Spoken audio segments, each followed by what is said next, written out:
Hello friends, आज अपन लोग इस लेक्चर सीरीज़ का थर्ड लेक्चर स्टार्ट करेंगे। जैसे कि पहले लेक्चर में और दूसरे लेक्चर में अपन कुछ इंट्रोडक्टरी पार्ट डिस्कस किए थे। आज थर्ड लेक्चर में अपन कुछ जो इसका मोशन वाले चैप्टर में आगे है उसको अपन कंटिन्यू करेंगे। तो इस पर्टिकुलर लेक्चर में मैं बेसिकली फ़िज़िकल क्वांटिटीज़ के बारे में बताने वाला हूँ। क्या होती हैं फ़िज़िकल क्वांटिटीज़, कितने टाइप की होती हैं, क्यों होती हैं, उसके बारे में थोड़ा डिटेल में डिस्कस करेंगे, तो सही तरीके से आप समझिएगा। ओके, तो जैसा कि मैंने टॉपिक का नाम लिखा फ़िज़िकल क्वांटिटीज़, ठीक है। तो फ़िज़िकल क्वांटिटीज़ क्या होती हैं सबसे पहले, और क्यों हमको फ़िज़िकल क्वांटिटीज़ पढ़ना पड़ता है, तो उसको मैं बता देता हूँ कि फ़िज़िकल क्वांटिटीज़ क्यों पढ़ना है। तो एक क्वेश्चन है why we have to study physical quantities. इसको ध्यान रखिएगा, क्यों हमको पढ़ना है। तो क्यों पढ़ना है, इसका आंसर है कि हमको मेज़रमेंट करना है। मेज़रमेंट करना है, to measure anything, to measurement के लिए हमको फ़िज़िकल क्वांटिटीज़ पढ़ना पड़ेगा, क्योंकि मेज़रमेंट में जब हम करेंगे तो फ़िज़िकल क्वांटिटीज़ से ही मेज़र करते हैं किसी चीज़ को, पहली चीज़। अब मेज़रमेंट क्यों ज़रूरी है, what is the need of measurement. Need of measurement भी अब एक क्वेश्चन हो जाता है। नीड ऑफ मेज़रमेंट, मेज़रमेंट क्यों करना है भाई। तो देखो, मैं इस चीज़ को एक एग्ज़ाम्पल से समझाता हूँ कि नीड ऑफ मेज़रमेंट क्यों ज़रूरी है, क्यों हमको मेज़रमेंट करना है, what is the need of measurement. तो मैं सिंपल सा एग्ज़ाम्पल ले लेता हूँ। जैसे आप लोग कोई भी एग्ज़ाम्पल ले सकते हैं, मैं एक एग्ज़ाम्पल ले लेता हूँ कि आप फॉर एग्ज़ाम्पल यहाँ पर देखें कि ये आपका घर है और ये आपका स्कूल है, ये आपका स्कूल है फॉर एग्ज़ाम्पल। तो आपसे अगर कोई पूछेगा कि आपका घर से स्कूल कितना दूर है, तो आपको एक फ़िज़िकल क्वांटिटी उसको बतानी पड़ेगी। आपको यहाँ से यहाँ तक इस डिस्टेंस को मेज़र करना पड़ेगा, मेज़रमेंट की ज़रूरत पड़ेगी। तो इस फ़िज़िकल फिनोमिना को, इस नेचुरल फिनोमिना को, एक नेचुरल, आप जो नेचुरली रोज़ स्कूल से घर आते हो, नेचुरल प्रोसेस करते हो, उसको सही तरीके से बेटर अंडरस्टैंडिंग के लिए हमको इसको क्या करना पड़ेगा, मेज़र करना पड़ेगा। तो नीड ऑफ मेज़रमेंट का क्या ज़रूरत है कि किसी भी क्वांटिटी, किसी भी नेचुरल फिनोमिना को क्वांटिफाई करने के लिए, क्वांटिफाई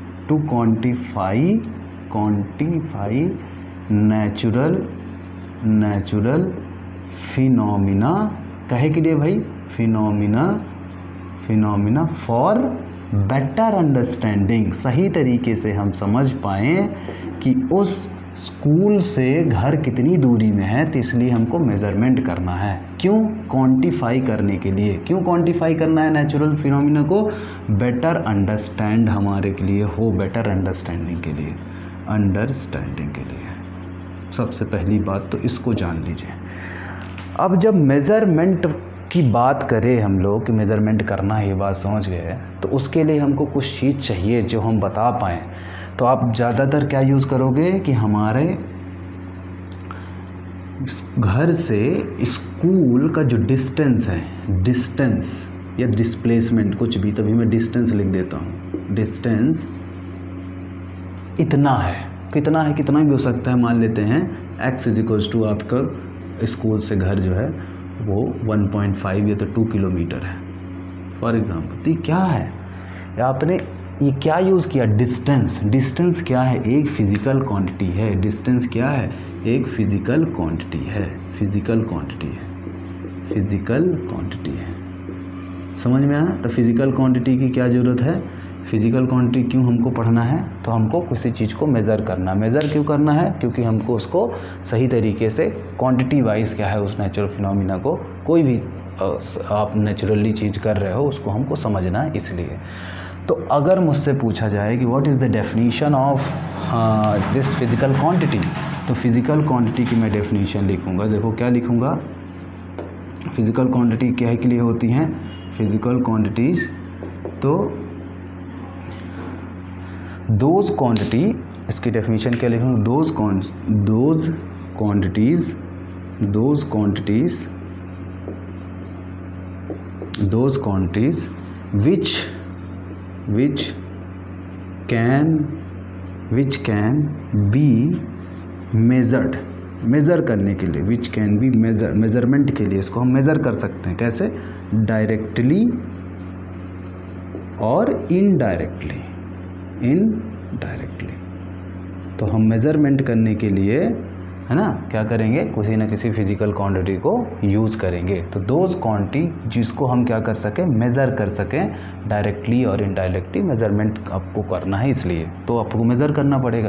तो अब ये क्वांटिटी को आप मेज़र कर सकते हो। किस क्वांटिटी को मेज़र कर सकते हो? डिस्टेंस को आप मेज़र कर सकते हो।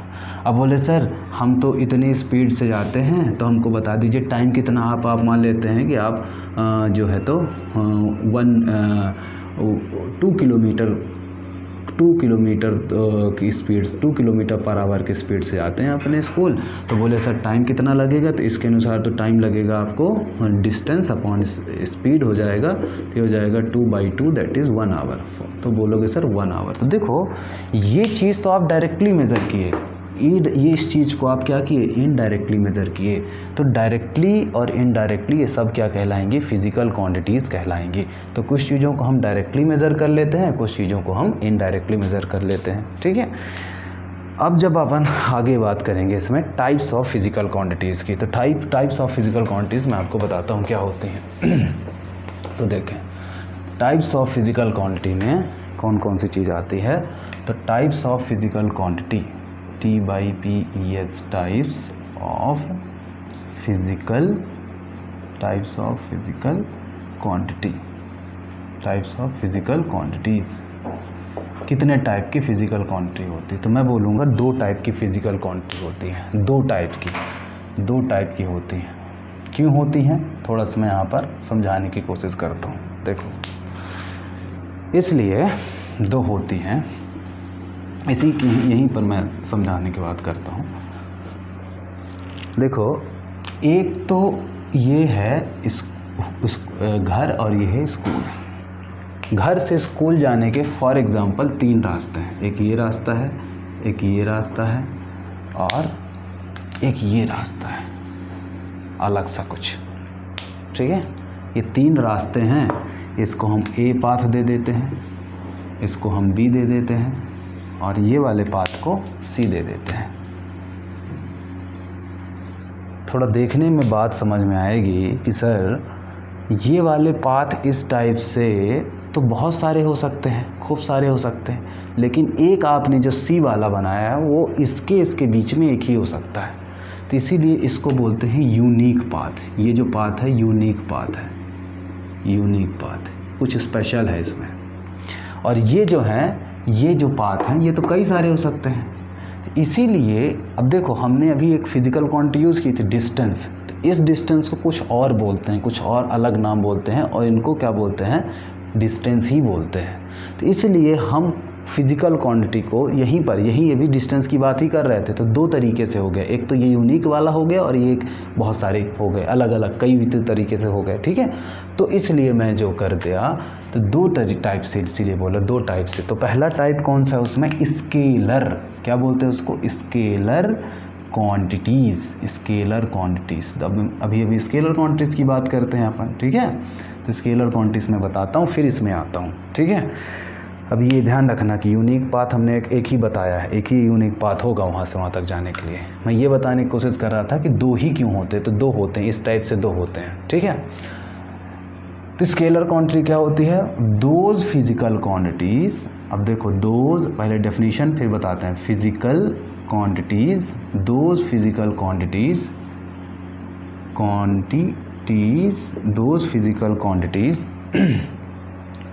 those physical quantities which is having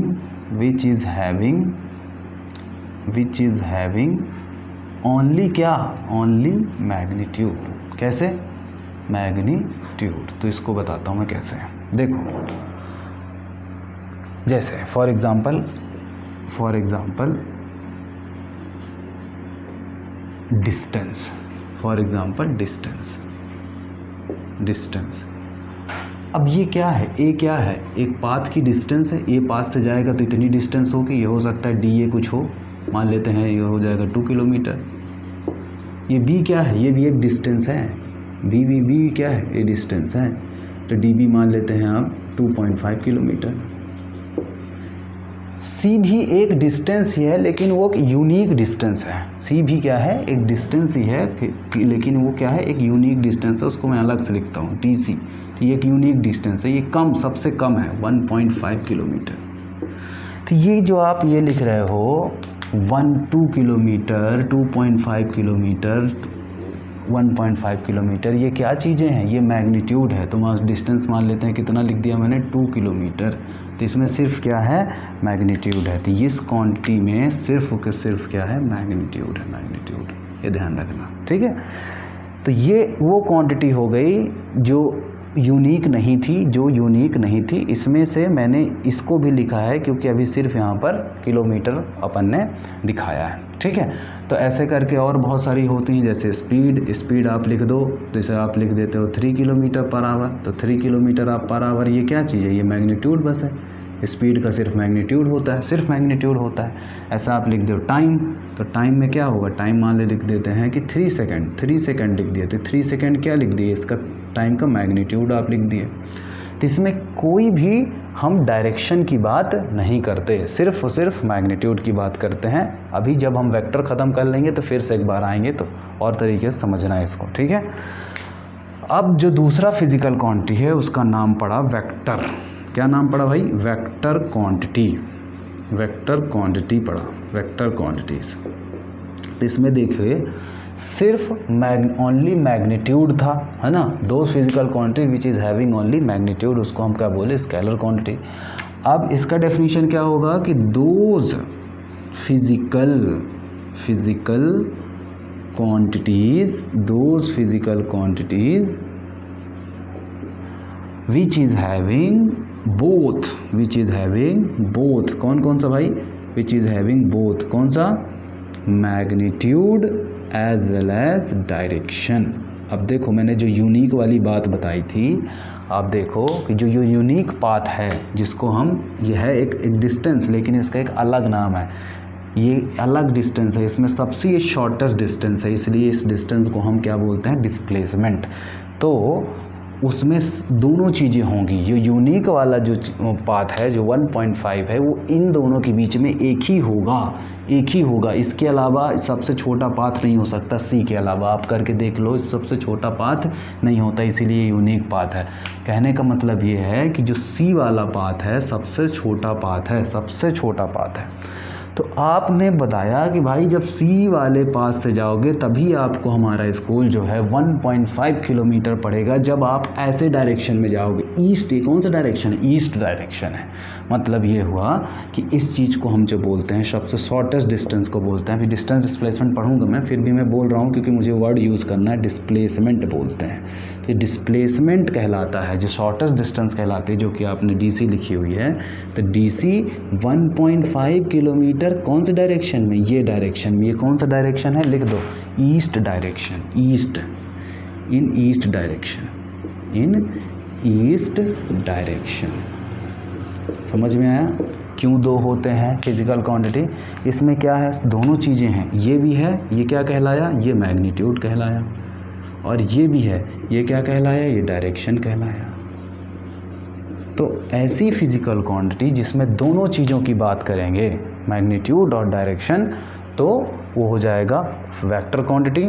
और ऐसी फिजिकल क्वांटिटी जिसमें सिर्फ हम अब क्यों बोले सर, अच्छा यही बोल रहा था कि इसमें आऊँगा मैं, अरे भाई ये तो बहुत सारे हो सकते हैं ना, ये तो बहुत सारे हो सकते हैं, इनका तो कोई फिक्स ही नहीं है, इसलिए जो आप जिस पास से चले जाओ उसका बस डिस्टेंस, अब उसमें आप डायरेक्शन मेंशन तो नहीं कर सकते ना, क्योंकि इनफाइनाइट नंबर है, कोई यूनिक चीज़ नहीं है। लेकिन इसका आपको बोलना पड़ेगा कि एक ही पाथ है, जो ऐसा आप ईस्ट डायरेक्शन में चले जाओ हमारे घर से तो 1.5 होगा, उसी को हम बोलेंगे यूनिक, क्योंकि उसके अलावा इन दोनों के बीच में नहीं हो सकता। उस डिस्टेंस को हम क्या बोलते हैं, डिस्प्लेसमेंट बोलते हैं, और उसको अलग कैटेगरी में रखते हैं, वेक्टर कैटेगरी में रखते हैं, जिसमें दोनों चीज़ आ जाती है, मैग्नीट्यूड एंड डायरेक्शन।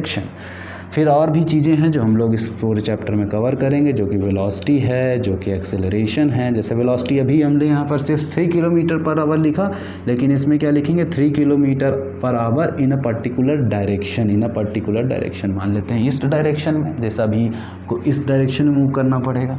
अब एक्सेलरेशन की बात करेंगे तो एक्सेलरेशन जो हो जाता है वो क्या हो जाता है velocity upon time, velocity upon time. तो वेलोसिटी अपॉन टाइम हो जाएगा, तो मान लेते हैं यहाँ पर एक्सेलरेशन अब हम लोग पढ़ेंगे तो मान लेते हैं 2 किलोमीटर पर आवर स्क्वायर हो जाएगा, वो भी क्या हो जाएगा एक पर्टिकुलर डायरेक्शन में। तो हमको दोनों चीज़ है मैग्नीट्यूड डायरेक्शन बतानी पड़ेगी in case of vector quantity, इस चीज़ को ध्यान रखिएगा, ठीक है। तो ये मैंने दोनों के टाइप बता दिए, क्या होता है स्केलर क्वांटिटी, क्या होता है वेक्टर क्वांटिटी। मैंने एक एग्जांपल लिया जिसमें ये बताने की कोशिश की थी कि ये जो है एक ही पाथ होगा, इसलिए इस यूनिक वाले पाथ को जो भी ये फिजिकल क्वांटिटी होगी अलग कैटेगरी में रखी है, और ये वाली जो फिजिकल क्वांटिटी होगी उसको अलग कैटेगरी में रखी है। ये कई हो सकती हैं, इसलिए कोई इसमें पर्टिकुलर डायरेक्शन नहीं है, इसलिए सिर्फ मैग्नीट्यूड की बात करते हैं, और इसमें दोनों चीज़ को हमको बताना पड़ेगा, तभी हम ये सबसे शॉर्टेस्ट डिस्टेंस फॉलो करेंगे जिसको हम डिस्प्लेसमेंट बोलते हैं, और यहाँ पर मैग्नीट्यूड और डायरेक्शन दोनों चीज़ें होंगी, ठीक है। यहाँ तक बात कर लिए, एक थोड़ा सा और मैं आपको बता देता हूँ, कई और हैं तो अपन आगे बात करेंगे उनका। Force is also a vector quantity, ठीक है। फिर एक चीज़ मैं यहाँ पर और आप लोगों को बता देता हूँ इसमें कि हम लोग मोशन पढ़ने वाले हैं, तो मोशन में क्या क्या चीज़ें पढ़ते हैं और क्यों पढ़ते हैं, क्या क्या चीज़ें पढ़ते हैं और क्यों पढ़ते हैं। तो देखो मैं बता देता हूँ आपको क्या क्या चीज़ें पढ़ते हैं और क्यों पढ़ते हैं। तो मोशन में सबसे पहले जो हम लोग चैप्टर स्टार्ट कर रहे हैं मोशन, उसमें क्या क्या चीज़ें पढ़ते हैं। तो मैं एग्ज़ाम्पल ले लेता हूँ यहाँ पर कि एक कोई बॉक्स है, ये मान लेते हैं बॉक्स है जिसका कुछ मास होगा, ठीक है, m मास है, और ये इस पोजीशन में रखा हुआ है, ये ए पोजीशन बोल देते हैं, ए पोजीशन में बोल देते हैं। हो सकता है कुछ टर्म आप अननोन हो तो कोई दिक्कत नहीं है, उनको हम डिटेल में पढ़ेंगे। मैं यही बता रहा था कि क्यों आती हैं चीज़ें, है ना। तो यहाँ पर आपने कुछ इस बॉक्स में फोर्स लगाया, तो जब फोर्स लगाया तो ये बॉक्स मूव कर जाएगा और इस पोजीशन में फॉर एग्ज़ाम्पल ये बॉक्स पहुँच गया। इतनी बात समझ में आई। और इस पोजीशन को आप नाम दे दीजिए समझने के लिए कि ये बी पोजीशन है। तो आपने देखा कि इस बॉक्स ने कुछ डिस्प्लेसमेंट, अभी डिस्प्लेसमेंट बोल दो, डिस्टेंस बोल दो, क्योंकि अभी आपके लिए बराबर है। तो मान लेते हैं आप अगर डिस्टेंस जानते हो तो मैं डिस्टेंस लिख देता हूँ। ये कुछ डिस्टेंस ट्रैवल मूव कर गया, उसको हम एक्स बोल देते हैं।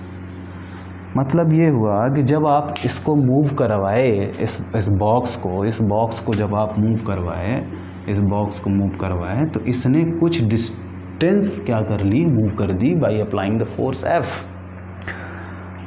अब ये जाहिर सी बात है कि भले कितनी भी डिस्टेंस मूव करा हो, कुछ ना कुछ डिस्टेंस तो मूव किया ही होगा, कुछ ना कुछ डिस्टेंस तो मूव किया होगा। और जब ये कुछ ना कुछ डिस्टेंस मूव किया होगा तो सोचने की बात है, अगर हम खुद सोचें तो कुछ ना कुछ समय भी लगा होगा। तो समय को मान लेता हूँ मैं टाइम टी। मतलब ये हुआ कि आप सिर्फ डिस्टेंस मूव करवाए थे, लेकिन अब जानते हो कि वो डिस्टेंस 0 समय में तो मूव नहीं करेगा, तो उसमें कुछ समय लग गया, टाइम टी, ठीक है। अगर ये दोनों चीज़ें होती हैं तो मैं आपको वही हो सकता है आप ना जानते हो, तो ये दोनों चीज़ों की वजह से आएगा एक नई चीज़ जो कि स्पीड, जो कि इन्हीं दोनों चीज़ों के कारण है। तो ये दोनों चीज़ें तो आ गई हैं सिस्टम में, तो ये हो जाएगा x/t, जो कि हो जाएगा स्पीड क्या होता है, distance upon time, that is x/t। तो स्पीड आ गया। अब जब स्पीड आ गया तो यहाँ पर आ जाएगा स्पीड से ही एक्सेलरेशन क्या होता है, स्पीड अपॉन टाइम, है ना। इसको भी अपन सब डिटेल में पढ़ेंगे। तो ये हो जाएगा x/t अपॉन टाइम, देखिए x/t²। तो देखा जाए तो क्या है फॉर्मूले में, तो ये एक्सेलरेशन के फॉर्मूले में तो भाई x ही है और t है, यहाँ भी x और t है। और मैंने बताया कि जब कोई भी चीज़ मूव करेगी तो उसमें x आ जाएगा, x आएगा तो t भी आ जाएगा। जब x और t आ जाएगा तो स्पीड आ जाएगा, और स्पीड आ जाएगा तो एक्सेलरेशन आ जाएगा। जब हम बोलते हैं ना कि हम मोशन के बारे में स्टडी ऑफ मोशन में क्या क्या चीज़ पढ़ते हैं, तो हम यही सब चीज़ें पढ़ते हैं, distance, displacement, speed, velocity, acceleration, यही सब चीज़ें पढ़ते हैं। तो अगर मैं बोलूँ कि स्टडी ऑफ मोशन मतलब क्या होता है, स्टडी ऑफ मोशन, कोई पूछे क्या होता है सर स्टडी ऑफ मोशन, तो स्टडी ऑफ मोशन मतलब यही, इन्हीं की चीज़ की स्टडी, किन की स्टडी करना। तो study of motion means means study of किस चीज़ की, डिस्प्लेसमेंट या तो डिस्टेंस, स्पीड है ना, स्पीड या तो वेलोसिटी, ये मैं ऐसा लिख देता हूँ, डिस्टेंस या तो डिस्प्लेसमेंट है ना, कॉमा स्पीड, अभी सब चीज़ों के बारे में, तो वेलोसिटी और एक्सेलरेशन। ठीक है, फोर्स भी आएगा बट फोर्स को अपन नेक्स्ट यूनिट में क्या करेंगे, कवर करेंगे। तो इस तरीके से मैंने मेरे हिसाब से जो मुझे लगा इसमें बताने का कि मोशन की स्टडी में, इसीलिए इस चैप्टर में हम लोग इस पहला जो टॉपिक होता है ये होता है, फिर ये होता है, फिर ये होता है, फिर इन्हीं के बारे में कुछ डिटेल होता है, तो ये इस चैप्टर में हम लोग यही पढ़ते हैं। तो नेक्स्ट जो होगा वीडियो उसमें अपन डिस्टेंस और displacement, distance and displacement cover करेंगे। ठीक है, डिस्प्लेसमेंट कवर करेंगे डिटेल में, सब चीज़ें हम डिटेल में करेंगे और फिर यहाँ पर आएगा कुछ न्यूमेरिकल। ठीक है, तो सही तरीके से आप इन सब चीज़ों को जो है तो पढ़िए, और पढ़ने के साथ साथ आप खुद के नोट्स भी बनाइए, तभी आपको चीज़ें क्या रहेंगी, कुछ दिनों तक याद रहेंगी। ठीक है, ओके, थैंक यू।